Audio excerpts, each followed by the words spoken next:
Bem, hoje nós contamos com a presença do nosso diretor do curso, que é o César, embora ele não ligue a câmera porque está hospitalizado, mas com sua voz e com seu conhecimento vai nos auxiliar muito no estudo que abordaremos hoje. E o estudo de hoje é ainda prosseguindo o que começamos na semana passada, João Batista. Vou aumentar um pouquinho aqui a imagem do meu texto para compartilhar. Todos, o César, não sei se tem material lá disponível, César? Não, Wilson, não tenho, só vou acompanhar ouvindo. Então tá bom. Nós estamos no item 2, interpretação do Evangelho. Todos têm material? A Terezinha e o Paulo têm? Eu tenho um livro, mas nós não participamos sábado passado, Wilson. Qual é que é a página do livro?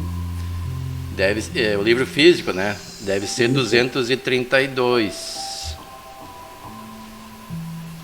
No item 2, interpretação do texto evangélico, diz ali.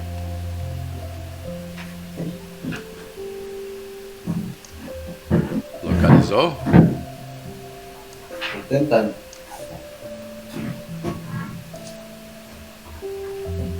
Interpretação do texto evangélico. Achei. A matéria.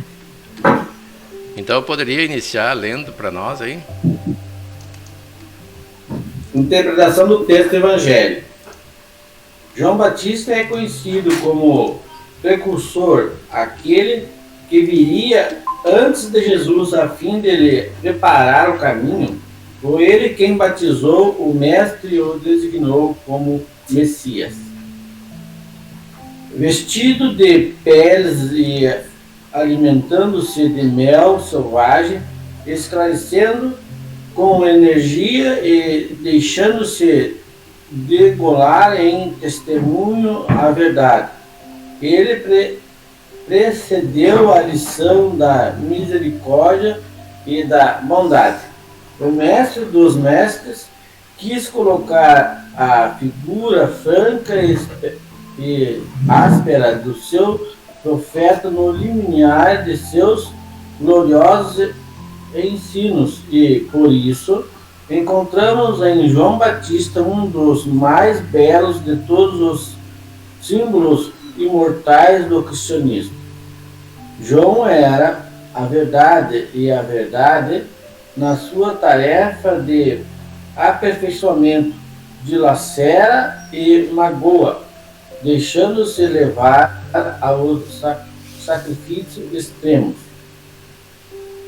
João Batista foi grande missionário de Jesus, porque o verdadeiro missionário de Deus tem de justificar pela sua superioridade, pelas suas virtudes, pela sua grandeza, pelo resultado e pela influência moralizadora de suas obras, a missão que se diz portador.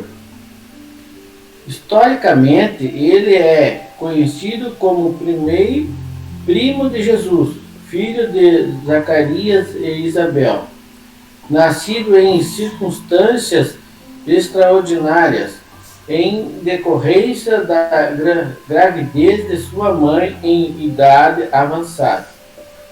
João Batista foi a voz clamante do deserto, operário da primeira hora, e ele é o símbolo da verdade que arranca as mais fortes raízes do mundo, para que o reino de Deus prevaleça nos corações, exprimindo a austera disciplina que antecede a espontaneidade do amor, a luta para que se desfaçam as sombras do caminho. João é o primeiro sinal do cristão ativo em guerra com as próprias imperfeições do seu mundo interior, a fim de estabelecer em si mesmo o santuário de sua realização com o Cristo. Foi por essa razão que ele disse, Jesus, dos nascidos de mulher, João Batista é o maior de todos. Tá bom, vamos dar uma pausa aí e vamos fazer uma análise desse texto que foi lido até aqui.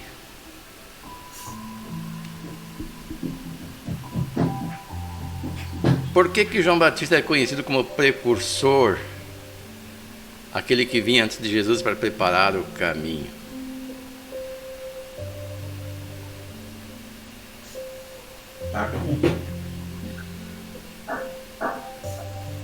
Ei, César, você pode falar a respeito?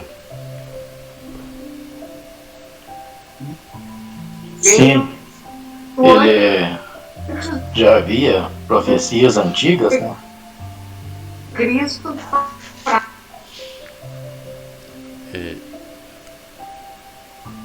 Acho que a Terezinha queria falar. Mas prossegue, Nelson. Acho que está com problema de comunicação com a Terezinha, né? Já havia profecias antigas, né? Que iria vir a voz que clama no deserto para preparar o terreno para Jesus. É o profeta Ezequiel que realizou essa profecia. E por isso que o texto fala, né? A voz que clama no deserto. E ele começou a sua missão antes de Jesus, né?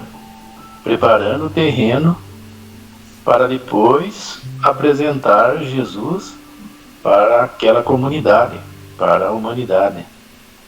O símbolo do batismo de Jesus foi mais uma apresentação, né? Porque João Batista, ele mesmo disse que não era digno sequer de amarrar as sandálias de Jesus, quanto mais batizar Jesus, né? Então ele estava apresentando o Messias para a humanidade. E tem aquela também ali no final, né, do texto, que fala sobre daqueles nascidos de mulher, João é o maior. Aí fica levantada a questão, por que Jesus falou isso? Qual o homem que não é nascido de mulher?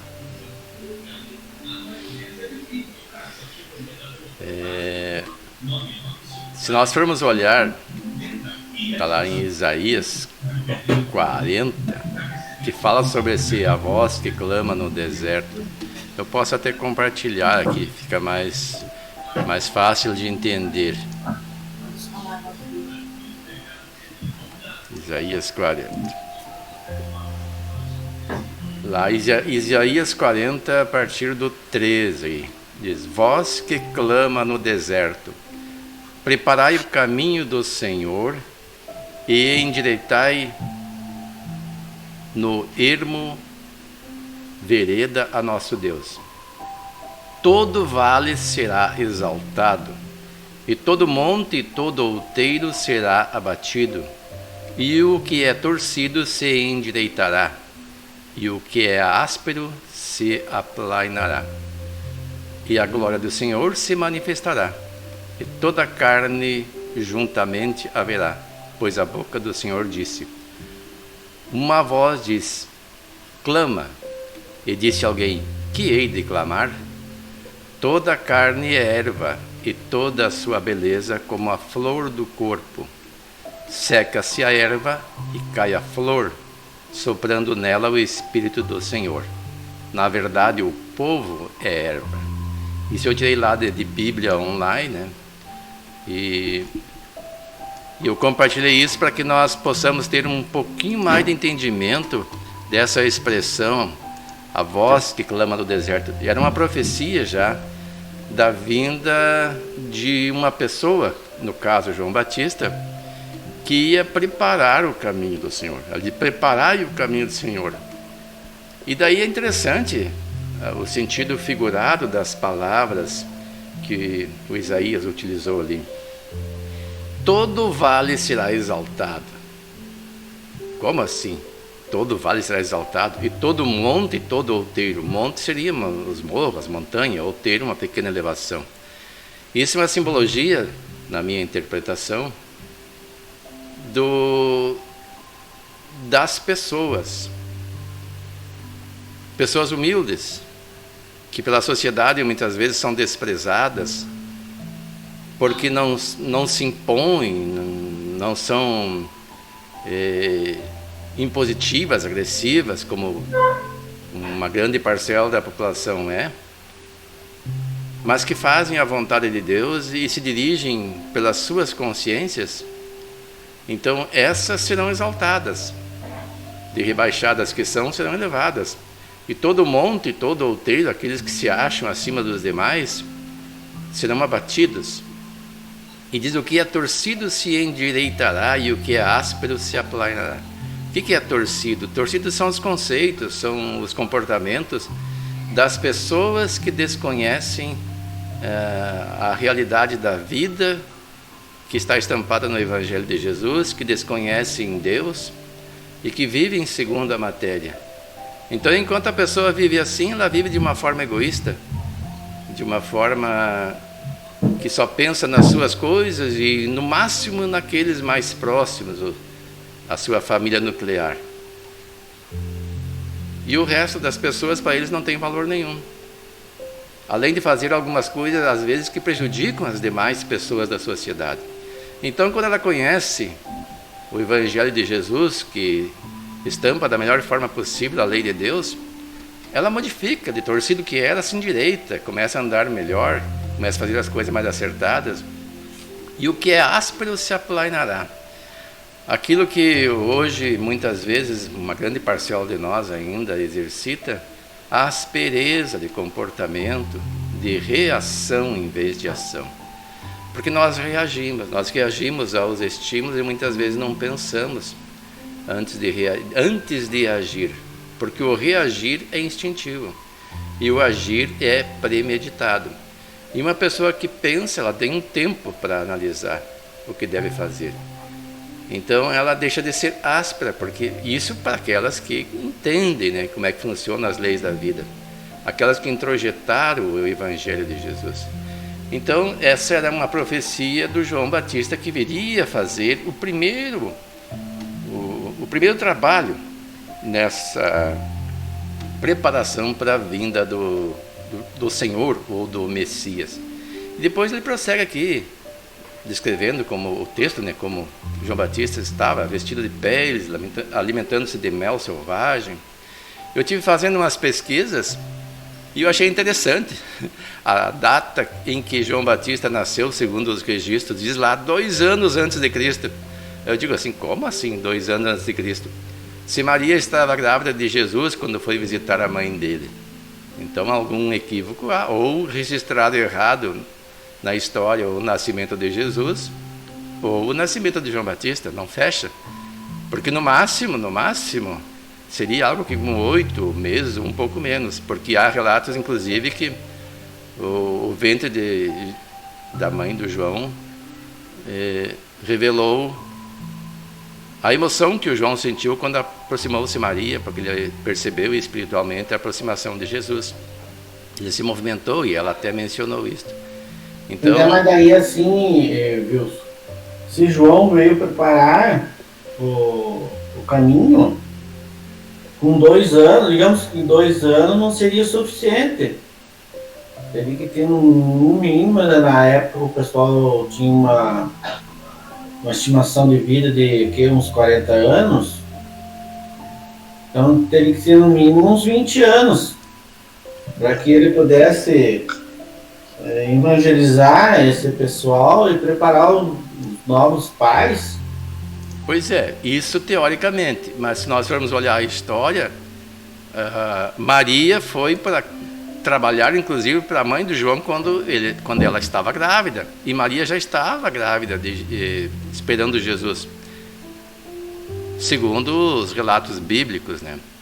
Então, alguma coisa nessa história não fecha, e como eu disse, eu tinha olhado ali um texto que falava que João nasceu 2 anos antes de Jesus. Eu digo, mas não tem como, isso aí não qual fecha.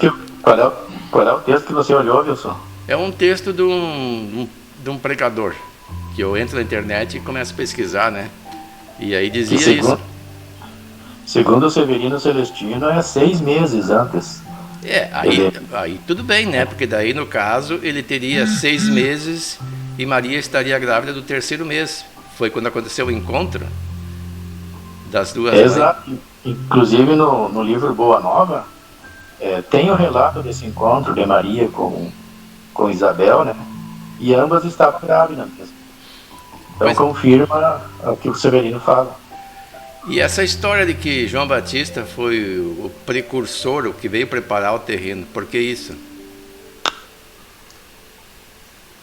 Porque ele iniciou a sua missão antes de Jesus, Como? para realmente preparar o terreno. E é engraçado que essa profecia que você falou aí de Isaías, né? Tem uma outra profecia de Ezequiel também, se tu procurar também encontrar. E as mesmas expressões, né? O Isaías ele tinha vivido 5 séculos antes de Jesus, né? E fez essa profecia. Então, 5 séculos, o que significa? Significa para o nosso tempo, foi quando o Brasil foi descoberto, né? 5 séculos atrás. Realidade, 500 Então, foi anos. bastante tempo. E uma outra coisa aqui, João Batista foi a voz clamante no deserto, operário da primeira hora. Aí eu digo assim, como assim operário da primeira hora? Aí eu fui procurar lá no Evangelho segundo o Espiritismo, que fala lá dos os trabalhadores da última hora, lembram? No capítulo 20.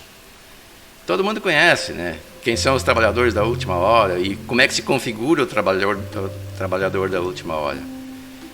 É aquele que é chamado no momento, embora mais avançado, e se prontifica ao trabalho. Não aquele que diz, aguardemos um pouco, quando chegar o momento eu vou fazer, porque esse não é o trabalhador da última hora. E grande parte desses trabalhadores das últimas horas, ou da última hora, são aqueles que estão hoje à frente dos movimentos religiosos cristãos no mundo e que estão trazendo o Evangelho de Jesus, notadamente dentro do movimento espírita, mas em todas as religiões, e não é só no movimento espírita, e isso acontece, porque se fosse só no movimento espírita, o alcance não seria tão grande. Então nós temos que observar que tem muitos pastores, padres aí fazendo um trabalho excepcional no sentido de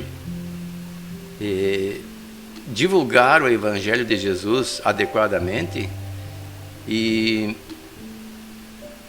exemplificar mais do que tudo. Esses são os trabalhadores da última hora.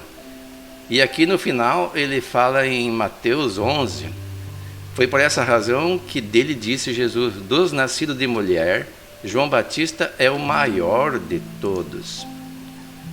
Eu vou compartilhar também isso aqui para que nós façamos ver de onde é que foi tirado isso. Que não é invenção, né? Isso está lá no livro de Mateus. Vamos ler ele integral aqui, até lá onde é falado essa citação, para que nós entendamos, né? Mateus 11, da Bíblia Online. E aconteceu que, acabando Jesus de dar instruções aos seus 12 discípulos, partiu dali a ensinar e a pregar nas cidades deles. E João, ouvindo do cárcere falar dos feitos de Cristo, enviou 2 dos seus discípulos a dizer-lhe: És tu aquele que havia de vir? Ou esperamos outros? E Jesus, respondendo, disse-lhes: Ide, e anunciai a João as coisas que ouvis e vedes. Os cegos veem, e os coxos andam. Os leprosos são limpos, e os surdos ouvem. Os mortos são ressuscitados, e aos pobres é anunciado o Evangelho. E bem-aventurado é aquele que não se escandalizar em mim. E, partindo eles, começou Jesus a dizer às turbas a respeito de João: Que foste ver no deserto? Uma cana agitada pelo vento? Sim, que foste ver? Um homem ricamente vestido? Os que trajam ricamente estão nas casas dos reis. Mas então que fostes ver? Um profeta? Sim, vos digo eu, e muito mais do que profeta. Porque é este de quem está escrito: eis que diante de tua face envio o meu anjo, que preparará diante de ti o teu caminho. Em verdade vos digo, que entre os que de mulher têm nascido, não apareceu alguém maior do que João, o Batista. Mas aquele que é menor do reino dos céus é maior do que ele. E o César levantou uma questão. Alguns dizem os que de mulher, como está nesse texto aqui, é nascido, outros não há nascido de mulher. Poderia falar a respeito, César? Sim, é que para se constituir realmente um hebreu de nacionalidade hebraica, teria que ser filho de mãe hebraica, né? O pai não havia necessidade de ser hebreu, mas a mãe teria que ser hebreu. Então, dentre os hebreus, Jesus está falando não de toda a humanidade, né? Dentre os hebreus, João Batista era maior, quer dizer, de todos os profetas anteriores até Jesus, João Batista era superior a todos eles, né? Era mais do que um profeta. E aí quando ele conclui, mas aquele que é o menor no reino dos céus é maior do que ele. O que significa isso? Significa que existem outros mais evoluídos que João Batista ainda, nas esferas superiores. Tem espíritos que nem encarnaram podem, né? Porque ser tão evoluído. E João Batista podia, né? Encarnou como Elias, encarnou com João Batista. Mas que reino dos céus é esse? São as esferas de vibração superior. Não é um local fixo, né, Wilson? Você sabe muito bem. Os espíritos estão em toda parte, mas há espíritos dessa categoria, de padrão vibracional muito elevado. Alguém pode falar mais alguma coisa? Claudilane está tão quieta hoje.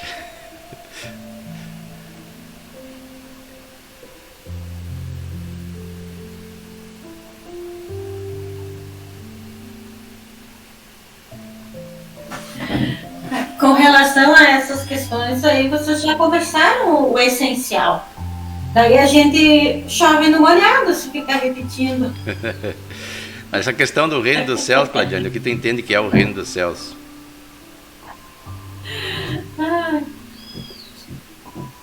Olha, são essas esferas superiores, né?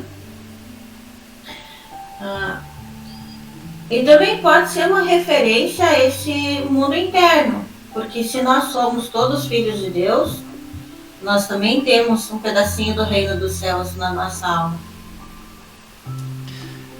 Tudo depende do contexto, né, em que está se referindo a esse reino dos céus.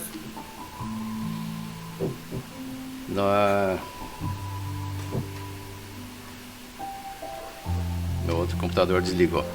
Na fala do César, por exemplo, ele menciona o reino dos céus como esferas superiores, e a Claudilane reforçou. E acrescentou também uma outra possibilidade, um estado vibracional. Nós vamos ver mais adiante, quando é recomendado, não procures o reino do céu, não dizeis está ali, está aqui, porque o reino do céu está dentro de vós.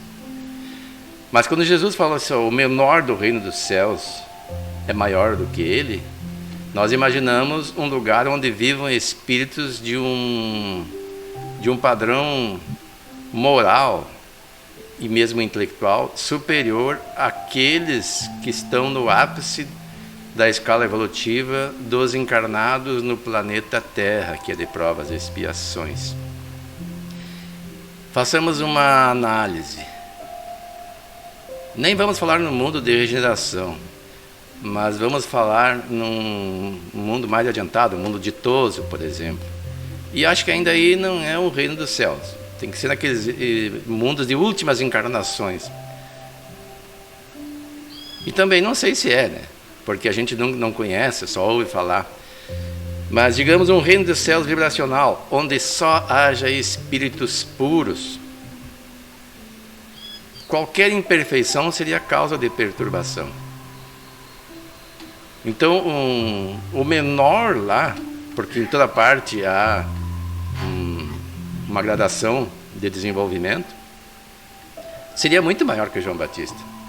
E se vamos ficar no mundo ditoso, então, não ir tão longe,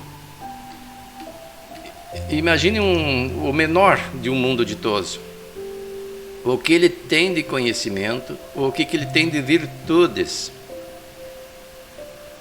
São esses espíritos que às vezes aportam na Terra como missionários, trazendo mensagens de paz, trazendo mensagem de amor, alavancando o progresso da humanidade. E a gente, se for pesquisar, vamos encontrar alguns exemplos que ficaram na história. Nós temos, há pouco aqui eu sempre falo Sai Baba, recentemente, que é um espírito de envergadura muito grande. Bem antes de Cristo, temos Sócrates, por exemplo, para ficarmos em 2 exemplos. E os demais estão próximos a João Batista ou um pouco menos, e que são expoentes da humanidade. Mas esses 2 exemplos que eu citei, eu imagino que sejam espíritos que estejam em condições de viver já num mundo mais adiantado, além de um mundo de regeneração. Porque o mundo de regeneração, qual é a diferença da fase em que nos encontramos? É que vai haver preponderância do bem, mas o mal ainda vai estar presente.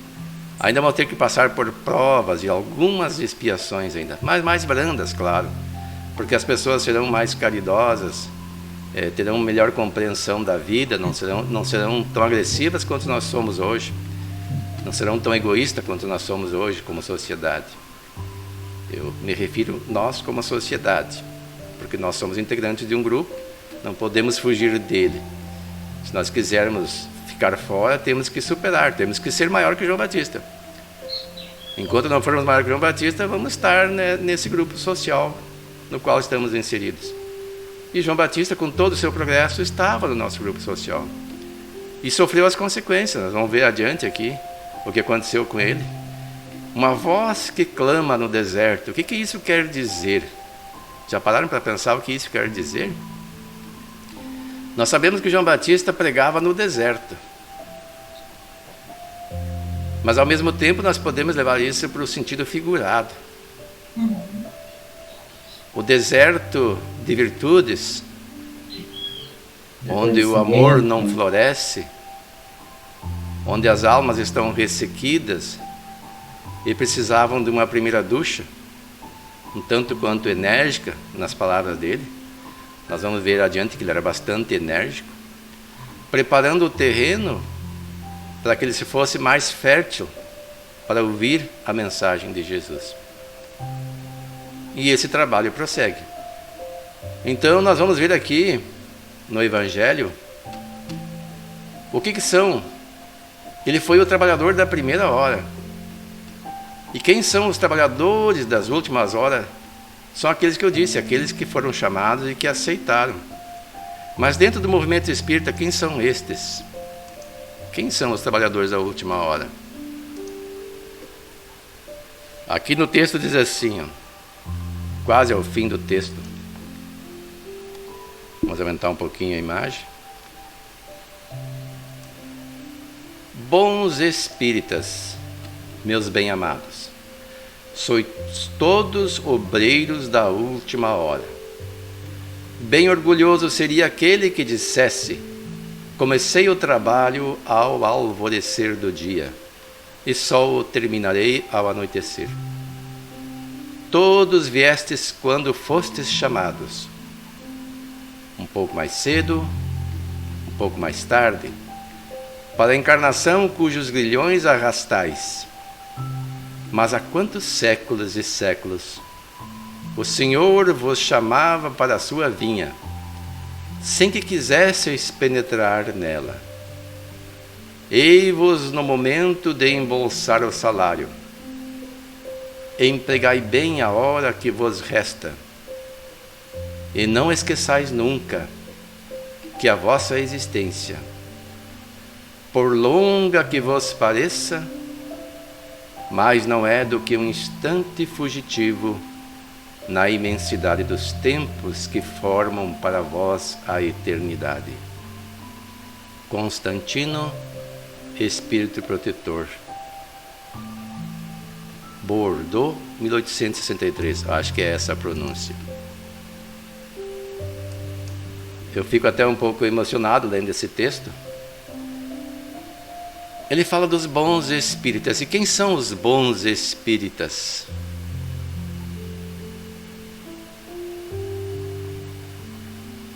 O que diz o Evangelho? Quem são os bons espíritas? Nós estamos aqui falando só dos espíritas, mas tem trabalhadores da última hora em todo o movimento cristão, como eu falei antes.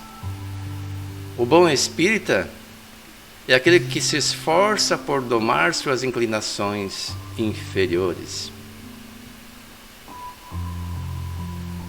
Não é a pessoa que faz tudo certinho, porque nós estamos no mundo de provas e expiações. E quem está aqui somos espíritos imperfeitos. Então, se alguém esperar a perfeição para poder trabalhar no movimento espírita ou qualquer outro movimento religioso, não vai encontrar na Terra. Essa perfeição se consegue com lutas internas, realizando o bom combate, aquele que Paulo falou. Combati o bom combate. E esse texto nos chama a atenção para empregarmos bem a hora que nos resta. E ainda diz: não esqueçais nunca que a vossa existência, por longa que vos pareça, mas não é do que um instante fugitivo na imensidade dos tempos que formam para vós a eternidade. A eternidade não tem fim. E nós temos toda ela para fazer a nossa conquista interior e o desenvolvimento das virtudes. Nós precisamos começar agora. Não podemos achar que a vida é longa, que eu posso deixar para fazer mais tarde. A encarnação passa muito rápido. E hoje nós temos muitas oportunidades que Deus nos concede. E então nós somos esses trabalhadores, aqueles que estamos vinculados ao movimento espírita e que trabalhamos em benefício do movimento, que redunda em benefício da sociedade como um todo, atendendo primeiro aqueles que procuram. E em toda parte nós somos concitados a todo momento a falar com alguém. A Ariane me contou, ela esteve com o César no hospital algumas horas nessa semana, que uma enfermeira veio perguntar a ele. O César pode falar melhor, porque eu estou apenas repetindo o que a Ariane falou. Cada um guarda de um modo, como a memória lembra, né? Uma enfermeira veio perguntar a ele o que tinha acontecido a respeito de uma criança que desencarnara no hospital e que ela fora visitá-lo um pouco antes e que ela sonhara com ele. Você pode falar a respeito, César? Sim, ela ficou em dúvida, né? E me questionou se era possível isso. Ela tinha muita afinidade com aquela criança, a criança com deficiência, né? Daí eu disse para ela: é possível sim. Se você tem um vínculo com ela, um vínculo afetivo com ela, ela veio te avisar que ela estava partindo, estava se despedindo dela. Isso é uma prova de que nós, em todos os lugares em que nos encontramos, e segundo a Irene falou, essa enfermeira perguntou porque sabe, ela falou assim, que vocês são espíritas, né? Então, o espírita se tornou uma referência, pelo menos no Brasil. E as pessoas nos cobram postura condizente com o bom espírita. Então é muito importante quem adentra o movimento espírita ter consciência de que se torna uma referência, em toda parte é observado.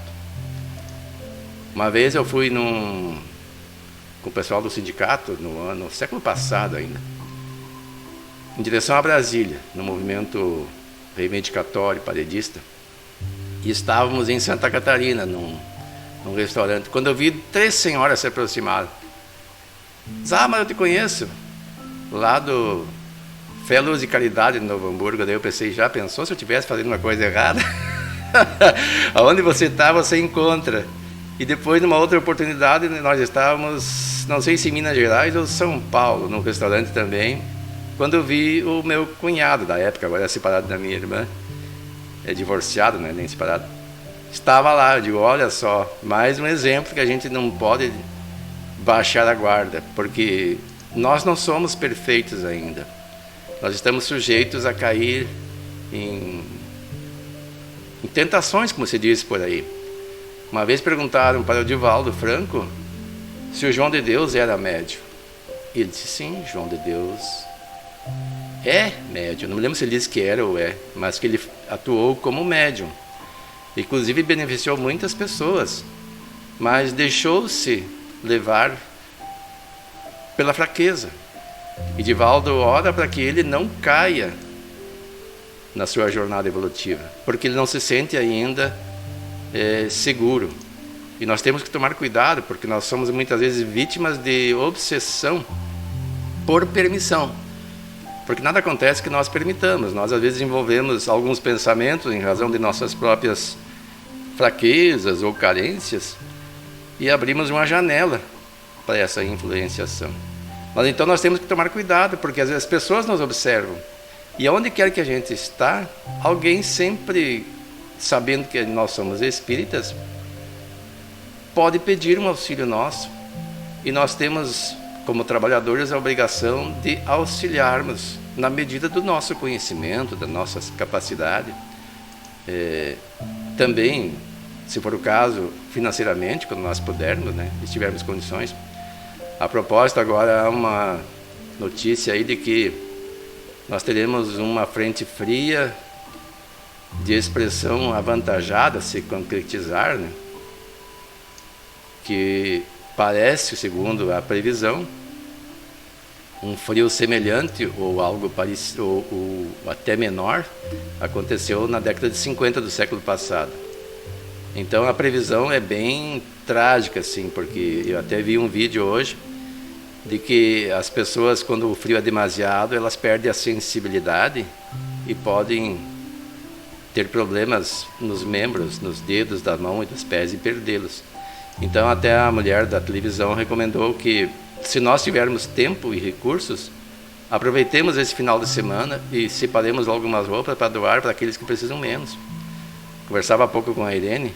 Nós, suponho que todos nós aqui tenhamos casas, não são ideal para um frio assim que se prevê, de 10 graus negativo, na serra até 15. Aqui, segundo o Google, vai chegar a 1 negativo, não tão forte, mas já é o suficiente para causar danos. Mas se for como eles dizem, vai ser bem terrível. Então a gente tem abrigo, a gente tem um aquecedor, alguma coisa, a gente consegue, embora sentindo o frio, viver sem maiores danos. Mas tem pessoas que não têm, às vezes a casa não impede nem a passagem do ar. Tem frestas na parede. Essas pessoas precisam estar abrigadas. Então, se nós pudermos doar algumas roupas, ou soubermos de alguém que esteja fazendo campanha e colaborarmos, eu acho que até segunda, depois começa a esfriar. E se se quantizar, vai ser bem forte. Então é a oportunidade de nós fazermos a nossa parte, como trabalhadores da última hora. E não é só com palavras, nós podemos também, na medida do possível, ajudar os outros. Ouvir uma pessoa. Às vezes você está ocupado com a tarefa e alguém te liga, mas é uma pessoa que está precisando de uma atenção. E a gente pode até segurar um pouquinho e fazer isso. Então nós temos que ver que estamos todos no mesmo barco e dependemos uns dos outros.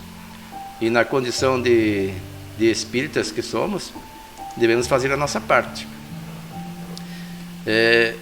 Um cuidado, Wilson, que temos que ter também em não desistir de fazer o bem. Porque o bem, ele nos exige bastante. Exige uma renúncia para você poder auxiliar muitas vezes. E isso exige da pessoa, e a pessoa vai se cansando de se doar.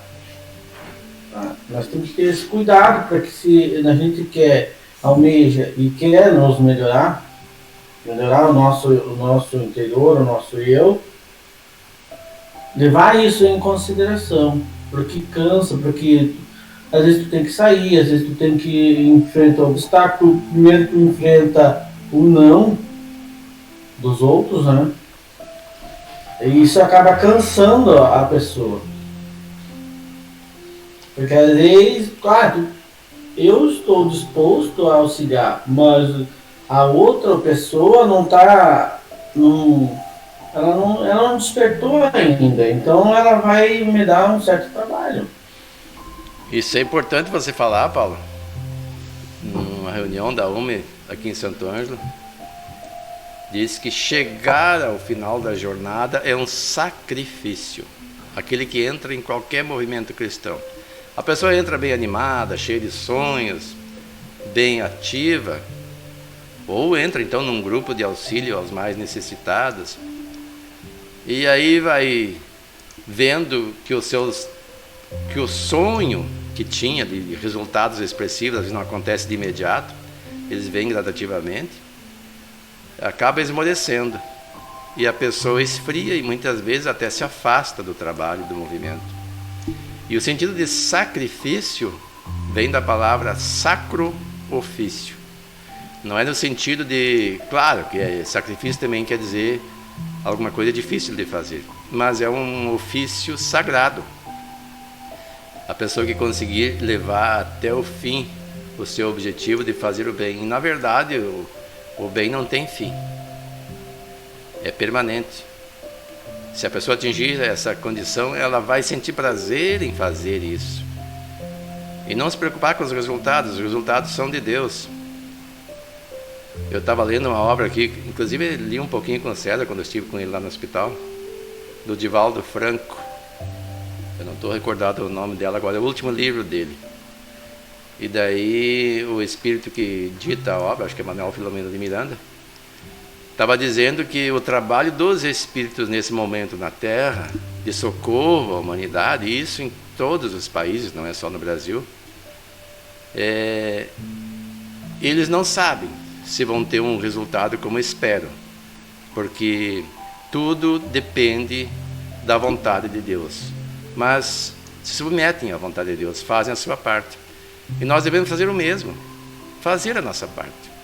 Nós não sabemos o resultado que vai ter do nosso trabalho, mas sempre é uma semente que fica, pode não germinar hoje, mas germina amanhã. E até foi bom o Paulo falar isso, porque nós temos aqui às vezes, eu não gosto de falar muito o que a gente faz, né, mas a gente ajuda algumas pessoas e percebemos que as pessoas parecem que querem se aproveitar da gente, e a gente meio que esmorece por causa disso. Tem tanta gente, sempre bate aqui, né, no mesmo lugar, e a gente vê que alguns de fato querem se aproveitar mesmo. Então a gente tem que ter um pouquinho de discernimento. Como disse Jesus, manso como as pombas e sábio como a serpente, vê quando alguém quer se aproveitar. Mas por causa disso não esmorecer, prosseguir, porque tem aqueles realmente necessitados e que às vezes nem pedem. O Evangelho diz que a gente tem que descobrir essas pessoas. Tem pessoas trabalhadoras, às vezes perdem o emprego e não tem coragem de sair pedir. E se ninguém os descobrir e os auxiliar, eles podem morrer à míngua, morrer à fome, como diz Divaldo. Então, para esses, a gente deve prestar mais atenção, é claro, e sempre que possível até ajudar os outros. Às vezes tu encontra alguém na rua, tu está comprando um lanche, chega um, te pede um lanche, tu não vai dar. Tu não sabe. Quando é comida, a gente sabe que não é dinheiro para comprar droga, nem outras coisas, né? Daí a gente podendo, a gente até contribui. Só, como disse o Paulo, cuidar para não esmorecer, né, Paulo? Até porque, assim, ó, muitas vezes tu tem que abrir mão do teu tempo também, né? Daquele tempo que tu gostaria de ficar em casa, tomando teu chimarrão, ou assistindo televisão, olhando o celular. As pessoas que realmente se envolvem, elas abrem mão desse tempo. O Evangelho diz para nós sacrificarmos, inclusive, o lazer, né, em benefício do bem do próximo, em benefício até do nosso próprio crescimento. Eu não me lembro onde é que está no Evangelho segundo o Espiritismo. Aqui achei, vamos compartilhar aqui com vocês, para que a gente lembre o que recomenda o Evangelho segundo o Espiritismo a esse respeito. Vou aumentar um pouco a letra, que está meio pequena. Missão dos Espíritas. Diz assim: Não escutais já o ruído da tempestade que há de arrebatar o velho mundo e abismar no nada o conjunto das iniquidades terrenas? Ah, bendizei o Senhor, vós que haveis posto a vossa fé na sua soberana justiça, e que novos apóstolos da crença revelada pelas proféticas vozes superiores, ides pregar o novo dogma da reencarnação e da elevação dos espíritos, conforme tenham cumprido bem ou mal sua missão, e suportado suas provas terrestres. Não mais vos assusteis. As línguas de fogo estão sobre as vossas cabeças, ó verdadeiros adeptos do Espiritismo. Sois os escolhidos de Deus. Ide e pregai a palavra divina. É chegada a hora que deveis sacrificar a sua propagação, os vossos hábitos, os vossos trabalhos, as vossas ocupações fúteis. Ide e pregai. Convosco estão os espíritos elevados. Certamente falareis a criaturas que não quererão escutar a voz de Deus, porque essa voz as exorta incessantemente à abnegação. Pregareis o desinteresse aos avaros, a abstinência aos dissolutos, a mansidão aos tiranos domésticos, como aos déspotas. Palavras perdidas, eu sei, mas não importa.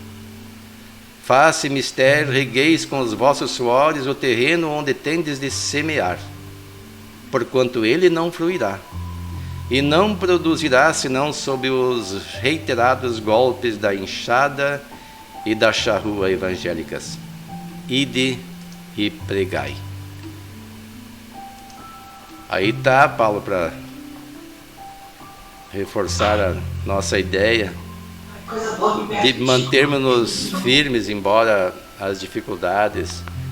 E muitas vezes nós temos mesmo que sacrificar os nossos hábitos, até mesmo os trabalhos, as ocupações fúteis. Porque muitas vezes o lazer é uma ocupação fútil. Nós já aprendemos que nós temos um dia para descansar, nos encontros passados, por semana, que lá entre os judeus, e pelo menos uma religião cristã que diz que é o sábado, mas Jesus veio dizer que o sábado foi feito por causa do homem, não o lazer é considerado uma terapia ocupacional, né? Exato, mas nós não podemos também botar o lazer acima das obrigações que assumimos diante de... Porque quando nós nos preparamos para essa encarnação, nós fizemos um projeto, tem uma programação. E não é por acaso que nós estamos onde estamos. Não é por acaso que nós recebemos a oportunidade de ter esse conhecimento do Evangelho de Jesus que muitos não têm. Alguns ficam no misticismo, na letra morta, e não têm o alcance que o Espiritismo nos dá. Não compreendem como é que essas coisas acontecem. E nós temos essa oportunidade. Então nós nos programamos para isso. Wilson, queria fazer uma colocação. O texto ali falava: as línguas de fogo estão sobre vossas cabeças agora. O que será que significa isso? São pessoas, por exemplo, que usam da palavra para difundir o Evangelho de Jesus. Às vezes nós estudamos e fazemos nossas interpretações e até anotamos. E aqueles que têm uma sintonia com o plano espiritual mais elevado e que fazem o seu esforço, aqueles denominados bons espíritas, que lutam para vencer suas inclinações inferiores, quando estão nesse trabalho, estão a serviço de Jesus e não estão desassistidos. Então, nesse momento, César, por exemplo, que você falou com essa enfermeira, ou quando respondemos à indagação de alguém a respeito de certo assunto de importância para a pessoa, na sua vida, para compreender o que acontece no dia a dia, Nós usamos o nosso cabedal de conhecimento, mas muita coisa às vezes vem que nós nem nos lembrávamos, nem pensávamos. São as chamadas línguas de fogo, a inspiração que vem dos espíritos. Geralmente é o nosso espírito protetor, ou um guia, ou alguém, um espírito guia da casa, ou até da pessoa com quem conversamos. E quando falamos em público, a pessoa que está realmente bem inspirada e que não fala só em teoria, que vivencia ou procura vivenciar aquilo que fala, a sua fala tem uma vibração melhor. Ela empolga mais, ela impacta mais. E as pessoas prestam atenção. Exatamente, Wilson. É essa inspiração do alto, né? É uma conexão mediúnica. Essa expressão retirando da própria Bíblia, do fenômeno de Pentecostes, que foi o fenômeno em que aparecia línguas de fogo sobre a cabeça de uma multidão de pessoas. E esse fenômeno veio alavancar o movimento cristão que estava arrefecendo ali. Foi logo depois que Jesus foi crucificado, né, e ressuscitou, e daí o fenômeno, esse movimento cristão estava diminuindo, estava enfraquecendo, e foi necessária essa manifestação para que ele voltasse de novo a ter força, né, a ter amplitude.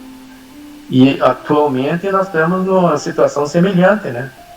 Temos recebendo essas inspirações do alto, dos bons espíritos, como línguas de fogo, né? Como está relatado ali no fenômeno de Pentecostes.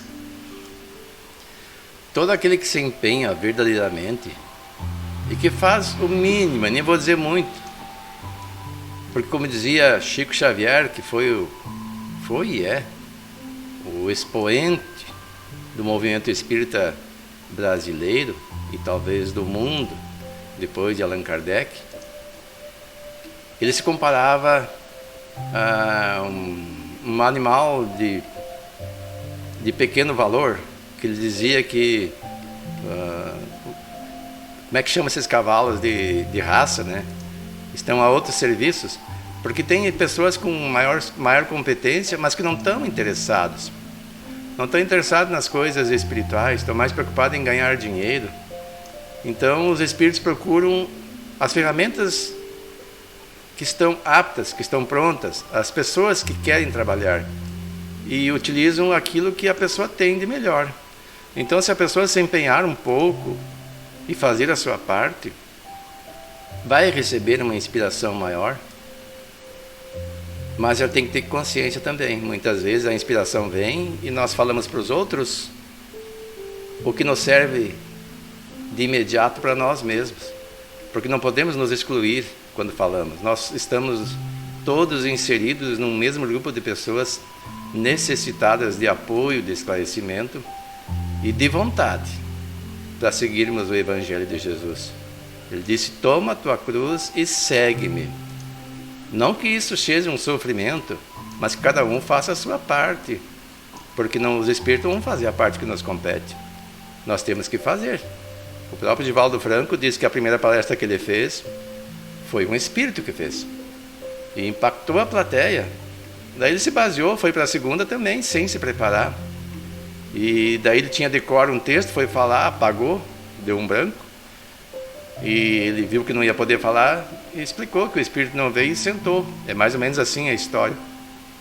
E aí o espírito entrou e mandou ele ficar de pé e disse que ele se preparasse, que era a última vez que ele vinha fazer o papel dele.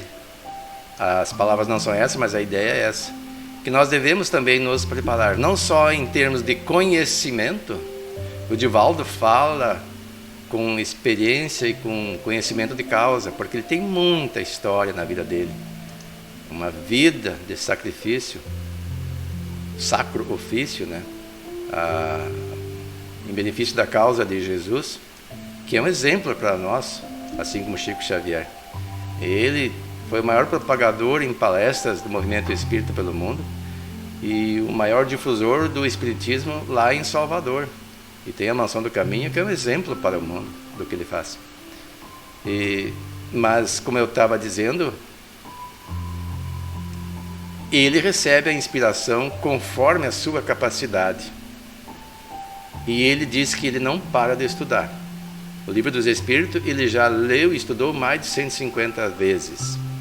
E nós, quando lemos lá ou entramos num grupo pela segunda, terceira vez, achamos que é demais. Então temos que nos preparar sempre, porque os Espíritos vão utilizar o quê? A nossa capacidade de verbalizar uma ideia. Então nós temos que ter pelo menos um pouco de capacidade de oratória, usando a nossa língua pátria, que é o português, da melhor forma possível. E um cabedal de conhecimento que eles vão pescar aqui e ali e trazer para nós as lembranças, para que nós utilizemos, desenvolvamos um raciocínio e passemos a mensagem. Porque como é que os espíritos se comunicam? Pelo pensamento. Mas o pensamento não necessita ser palavras, pode ser ideias. E nós temos que verbalizar essas ideias. Então nós temos que ser capazes de reproduzir o pensamento dos espíritos na nossa fala. E assim nós estaremos sendo influenciados pelas chamadas línguas de fogo que o César falou, que foi nesse Pentecostes aí.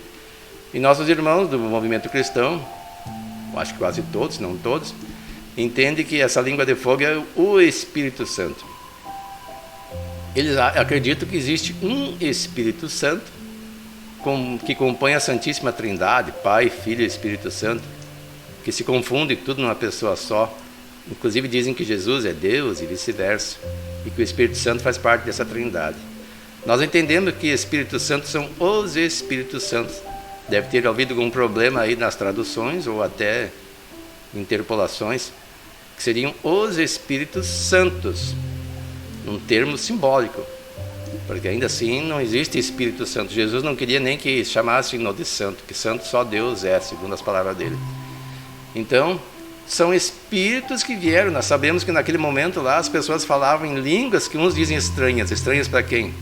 Estranhas para os hebreus que estavam ali, mas não para toda a plateia que estava. Eles falavam em língua apropriada a diversos grupos de pessoas que se encontravam naquele local, que é um lugar, aquele lugar é um lugar em que vinham pessoas de muitas nações para fazer comércio, intercâmbio comercial, e que se encontravam ali. E para eles foi falado na língua deles. Então, para o hebreu, que não sabia outra língua, claro que a língua era estranha. Então, não podemos confundir língua estranha com a língua que ninguém entenda, mas a língua que alguém entende. Essa é a língua de fogo que nós estudamos em Espiritismo e que a lógica diz que é.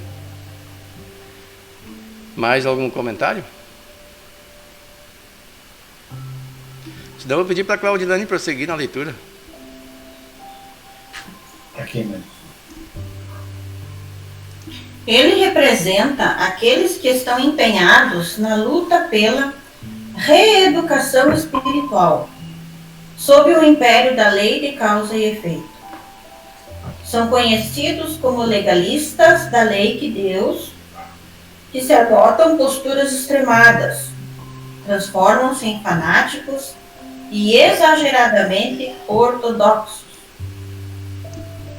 O primeiro texto evangélico, Mateus, capítulo 3, dos versículos de 1 a 3, nos informa que durante a pregação, João Batista estimulava a multidão a arrepender-se, porque é chegado o reino dos céus.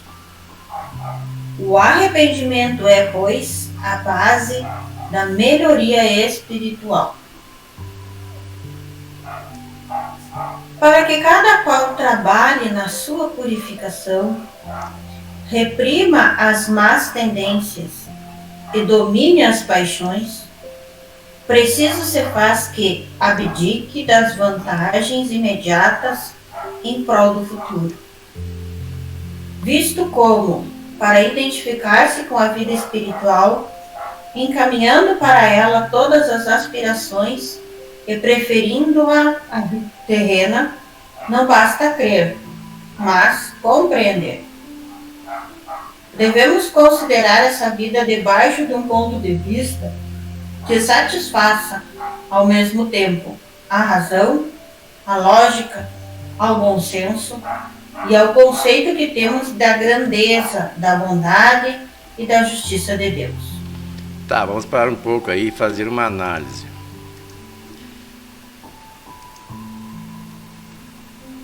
o texto começa dizendo assim: ele quem? O João Batista. Representa aqueles que estão empenhados na luta pela reeducação espiritual sob o império da lei de causa e efeito. E aqui é interessante, ó. São conhecidos como legalistas da lei de Deus, que aí tem um detalhe, se adotam posturas extremadas, transformam-se em fanáticos e exageradamente ortodoxos. João Batista era bem severo. Ele não media suas palavras, não media as consequências. E o cristão deve ser assim, ele não deve medir suas consequências, não deve ficar em cima do muro, agir por conveniência, mas tem que tomar cuidado para não se tornar fanático, para não se tornar exageradamente ortodoxo, que daí toma posturas extremadas. E a gente vê muitos exemplos de pessoas assim, que são inflexíveis, são rígidos, não se dobram por nada. E às vezes nós até repetimos isso, entramos em debates que não são muito produtivos, esquecendo que o Evangelho de Jesus se resume a amar a Deus sobre todas as coisas e ao próximo como a si mesmo. O resto é suplemento, nem vamos dizer complemento. E depois o texto diz assim: nos informa que durante a pregação João Batista estimulava a multidão a arrepender-se. Nós comentamos no último encontro a diferença entre arrependimento e remorso. Podem falar a respeito? A Terezinha lembra qual é a diferença de remorso e arrependimento, Terezinha, ou a Dona Antoninha, qualquer uma das duas?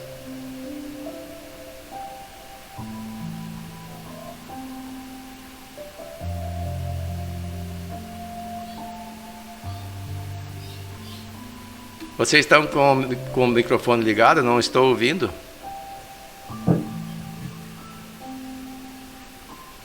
Vocês estão ouvindo elas?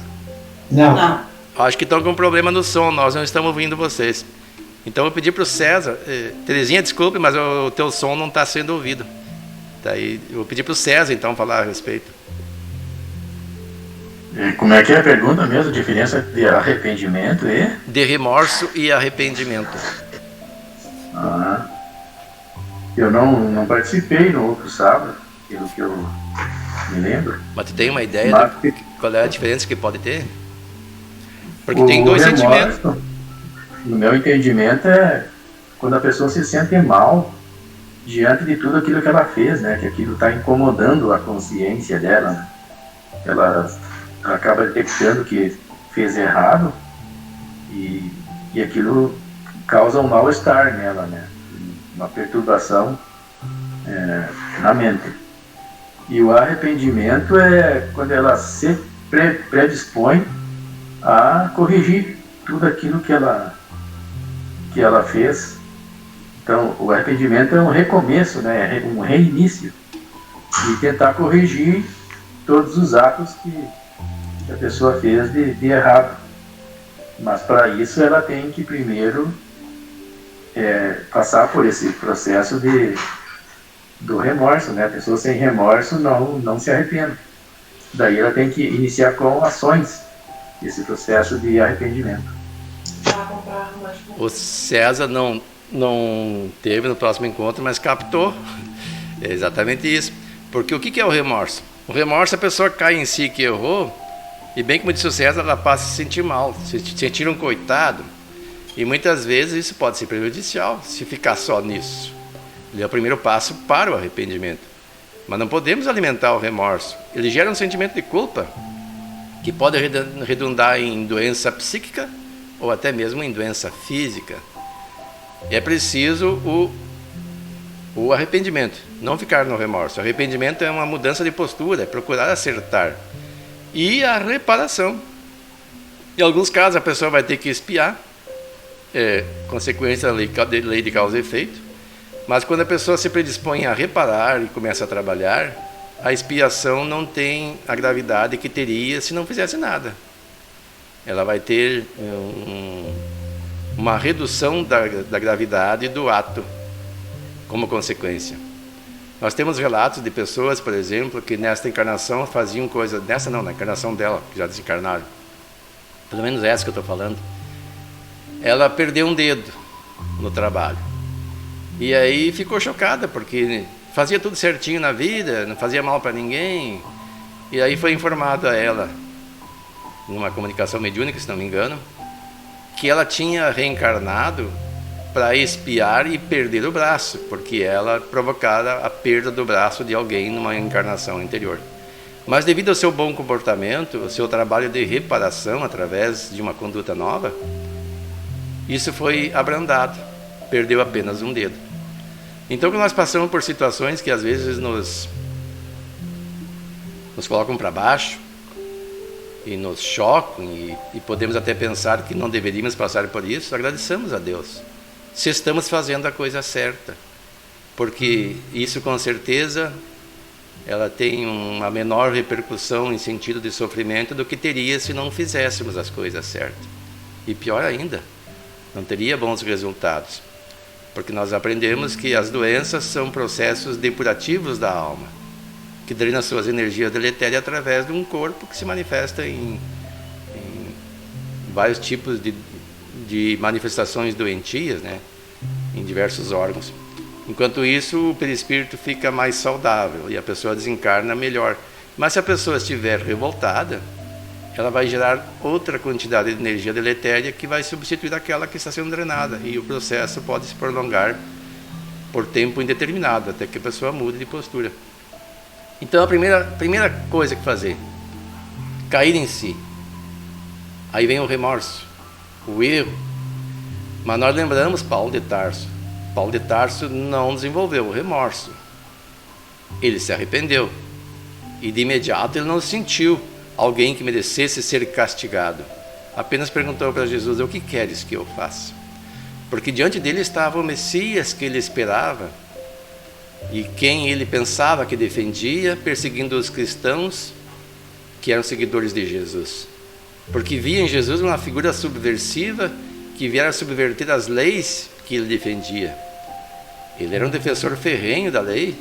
Esses ortodoxos, que era inflexível e não entendia, era como aqueles fariseus que, por exemplo, não queriam que nem que Jesus curasse no sábado, e queriam condená-lo porque entendiam que isso era um trabalho e sábado não deveria fazer nada, a não ser adorar a Deus. Mas Paulo, quando viu que cometeram o erro, diante de sua mente, com certeza ele pôde se dar conta do grande erro que cometera, mas tomou a atitude que todos nós devemos tomar, de fazer as coisas certas. O que queres que eu faça? Perguntaram a Jesus. E Jesus orientou que fosse até Damasco, onde lhe seria dada a visão e depois maiores orientações, porque ali lhe perdera a visão. Mas o Evangelho de Jesus nos diz o que nós devemos fazer. Quando nós caímos em nossos erros, perguntemos para a nossa consciência o que Jesus quer que nós façamos. Amar a Deus sobre todas as coisas e ao próximo como a nós mesmos. Ele nos disse que isso aí resume a doutrina toda inteira. Se nós começarmos a nos exercitarmos nesse desenvolvimento dessas virtudes, nós estaremos fazendo a vontade de Jesus. E quando nós nos dermos por conta, não estaremos mais fazendo os equívocos que estávamos habituados a praticar. Estaremos fazendo a coisa certa. Então esse é o objetivo de todos nós. Aqui no final do texto recomenda ler 1 Coríntios 6:12. Alguém lembra o que é? Eu fiz uma... Eu fui até a internet e encontrei lá esse texto que vou compartilhar, e eu vou me estender um pouco além. O 1 Coríntios 6:12 diz: tudo me é permitido, mas nem tudo convém. Tudo me é permitido, mas eu não deixarei que nada me domine. E nós às vezes lemos essas passagens, tiramos nossas conclusões, e eu fiquei pensando, mas por que Paulo disse isso? Porque na verdade tudo nos é permitido. Não existe nada que impeça que nós façamos o que nós queremos fazer. Deus não impede. Deus nos deu o livre-arbítrio e nós fazemos o que quisermos. Tem a lei de causa e efeito.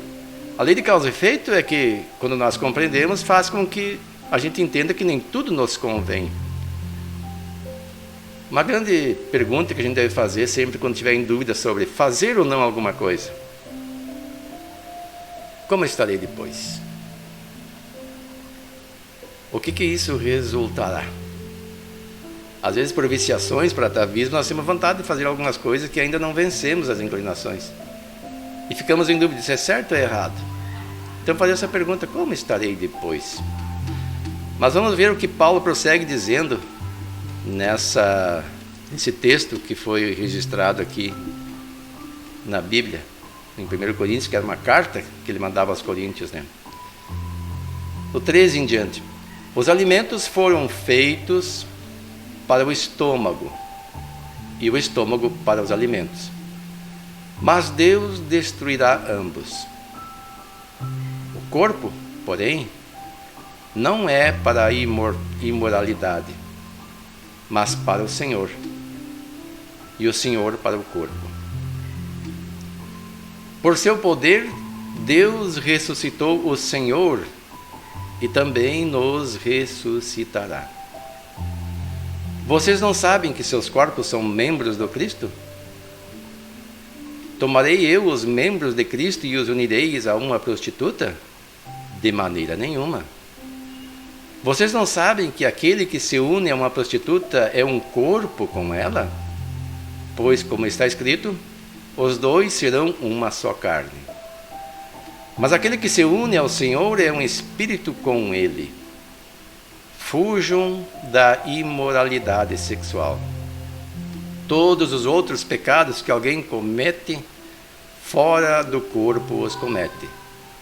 Mas quem peca sexualmente, peca contra o seu próprio corpo.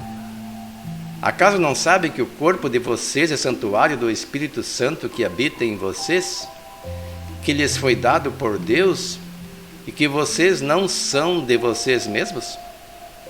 Vocês foram comprados por alto preço. Portanto, glorifiquem a Deus com o seu próprio corpo. Esse texto está lá na Bíblia Sagrada, Nova Versão Internacional, que eu tirei da internet. Vejam o que nos diz Paulo, complementando a sua fala sobre que tudo me é permitido, mas nem tudo me convém. Além das reflexões que esse simples versículo nos traz, o complemento é importante para nós reflexionarmos. Nós estamos integrando o corpo de Cristo? E quando ele fala peca, não é alguma coisa assim, naquele sentido de pecar, cometer um ato que aborreça a Deus, ou que ele se sinta revoltado e vai nos punir. Se equivoca, seria o termo exato. Erra.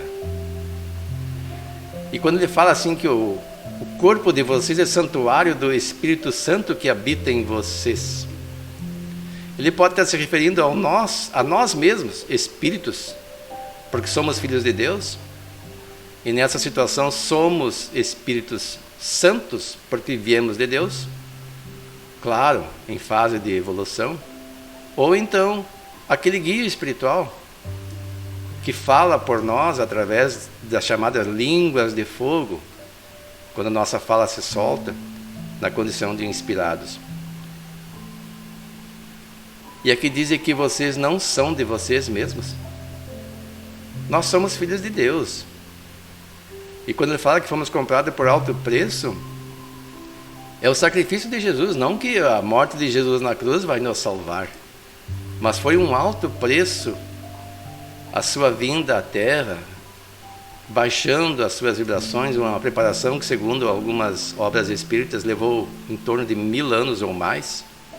Todo um trabalho de preparação da psicosfera da Terra, a detenção de espíritos trevosos muito maus em regiões inferiores, para que esse trabalho pudesse ser feito, embora ainda na Terra tivesse uma multidão bem grande de espíritos maus, mas uma psicosfera melhor. E todo o sacrifício, o sacrifício de Jesus, enfrentando a ingratidão nossa, até a crucificação na cruz, exemplificando o perdão. Então tudo isso é um alto preço.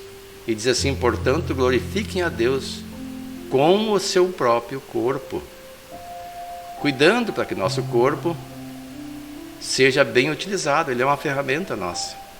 Como é que nós vamos glorificar a Deus com o corpo?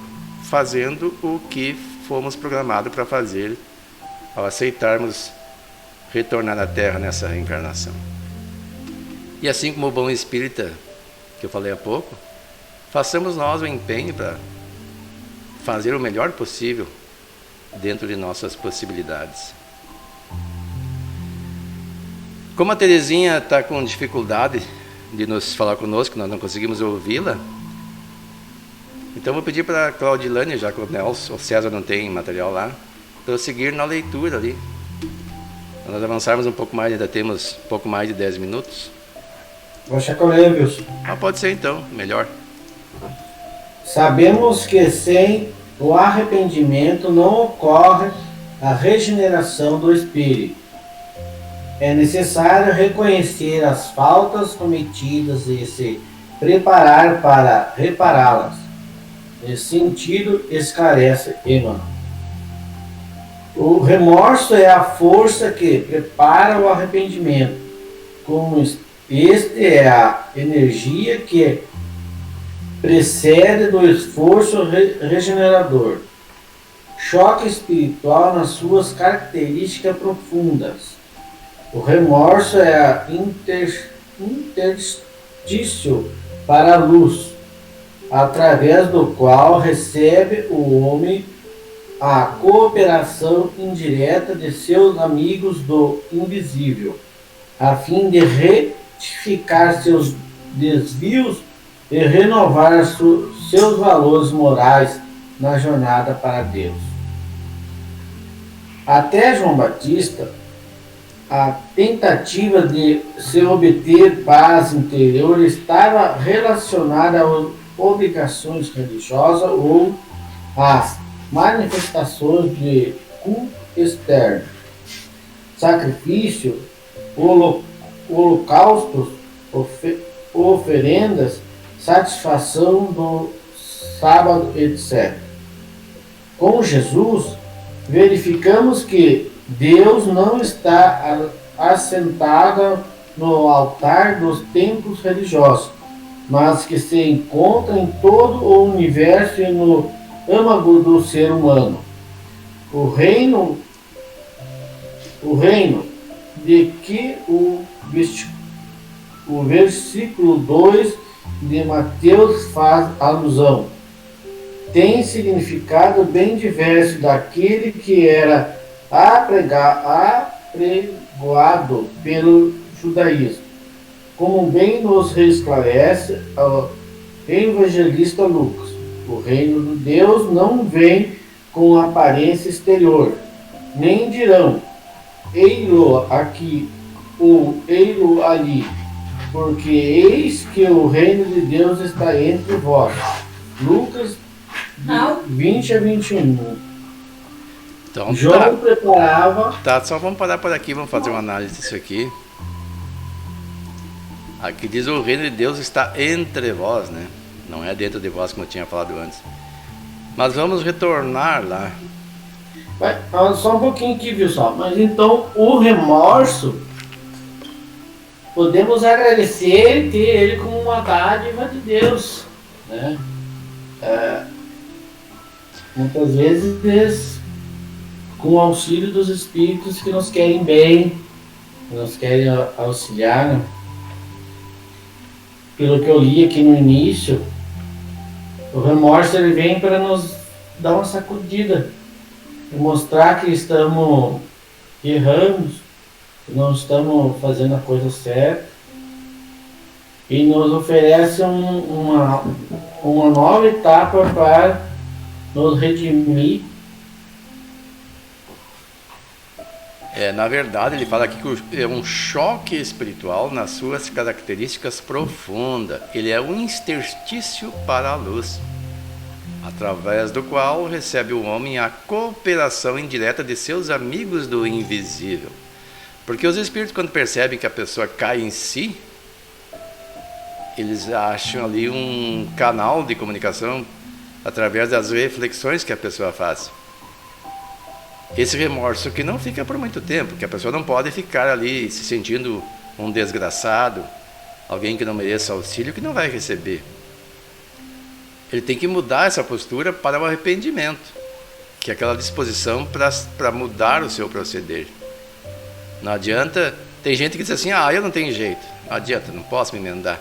E se conforma em ficar naquela situação, sabe que é errado, desenvolve aquele sentimento de culpa, como eu disse, isso é muito deletério para a saúde psíquica e física da pessoa. Porque a pessoa pode sofrer graves consequências disso. Mas aqui diz assim, o remorso é força que prepara o arrependimento. Então ele sempre aparece quando a pessoa cai em si, quando erra. Isso para aqueles que já têm um pouco de conhecimento, porque tem gente que erra, mas não sabe que está errando. Nós percebemos, por exemplo, em tribos indígenas no Brasil, que até hoje tem o costume de enterrar viva uma criança quando nascem gêmeos. Há pouco nós vimos uma notícia assim. Mas para eles isso faz parte da cultura, então eles precisam ser esclarecidos para mudar essa postura. E esse é o papel do verdadeiro ceareiro de Jesus, iluminar a mente dessas pessoas. Porque, vamos dizer assim, ele não sabe o que está fazendo. Mas a lei de causa e efeito não pergunta se ele sabe ou não sabe o que está fazendo. Quando nós, por exemplo, nos revoltamos, nos iramos, nós produzimos energias deletérias que vão produzir um mal em nós, no corpo e no perispírito. Porque o espírito é um grande gerador de energia, nós tratamos isso no último encontro. Saibamos ou não das consequências. Quando nós sabemos, nós procuramos controlar para evitar as consequências.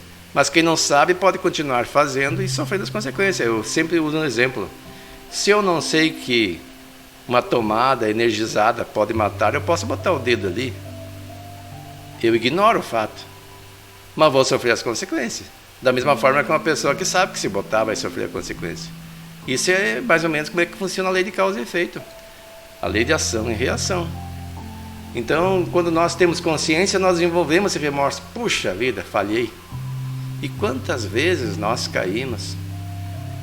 Nós já ouvimos aqueles que tivemos a felicidade de conhecer o Evangelho de Jesus, e alguns há mais tempo, de repente até mesmo nós que estavam lá, quando ele estava encarnado na Terra, naquela região em que ele falou à humanidade encarnada, durante os 3 anos que tem registro da sua pregação, e depois os registros que os evangelistas nos deixaram, que constituem a Bíblia hoje. Então há muito tempo nós já temos a informação, os que cristãos somos, né, de como proceder. E a nossa consciência, a nossa razão diz que esse é o caminho e que esse é o correto. Mas devido às viciações nossas, nós ainda não agimos assim. E frequentemente nós fazemos coisas que sabemos que não são certas. E aí caímos em nós. É o momento do remorso. Nós não podemos ficar só nisso. Nós temos que nos arrepender de ainda continuarmos errando e envidarmos os maiores esforços possíveis. E não acreditemos nós que basta dizer, não, eu vou fazer diferente agora. Vou fazer todo o esforço e não vou mais errar. O problema está lá instalado nos nossos hábitos, nos nossos costumes, nas nossas fraquezas, e só vão ser superados com exercício. Nós vamos ser testados por nós mesmos tantas vezes quantas forem necessárias até que vençamos a prova. Quando não, nem sequer em pensamento, um ato que nós sabemos equivocado passar por nossa cabeça, então nós teremos alcançado essa meta. O trabalho já vai ser feito. Enquanto isso, há um trabalho por fazer. O Evangelho segundo o Espiritismo nos fala sobre isso. Mas enquanto isso, continuemos trabalhando. Porque não é porque não fizemos o trabalho todo de conversão pessoal que vamos parar de trabalhar. Enquanto auxiliamos os demais, nos auxiliamos também. Nós recebemos um apoio dos espíritos superiores quando temos boa vontade. Estamos nos empenhando nisso. E aqui no texto prossegue: até João Batista, a tentativa de se obter a paz interior estava relacionada às obrigações religiosas ou às manifestações de culto externo. Sacrifícios, holocaustos, oferendas, santificação de sábados, etc. Essa era a ideia, porque as pessoas imaginavam assim: o reino de Deus deve ser um paraíso, um lugar em que vão os espíritos que cumprem a lei. Então eu tenho que cumprir aquilo que está escrito na lei, na letra. Esqueciam os pontos principais, né? Que é não matar, não roubar, não levantar falso testemunho, amar a Deus sobre todas as coisas e ao próximo como a si mesmo. E se fixavam mais nessas questões materiais. E com a vinda de Jesus as coisas mudaram, porque agora nós sabemos que Deus não está num lugar lá, ou nos templos religiosos. E ele encerra dizendo aqui: o reino de Deus não vem com aparência exterior, nem dirão ei-lo aqui, ei-lo ali, pois que o reino de Deus está entre vós, está no meio de nós, ou dentro de nós, dentro de cada um. Então, que seja essa a nossa meta.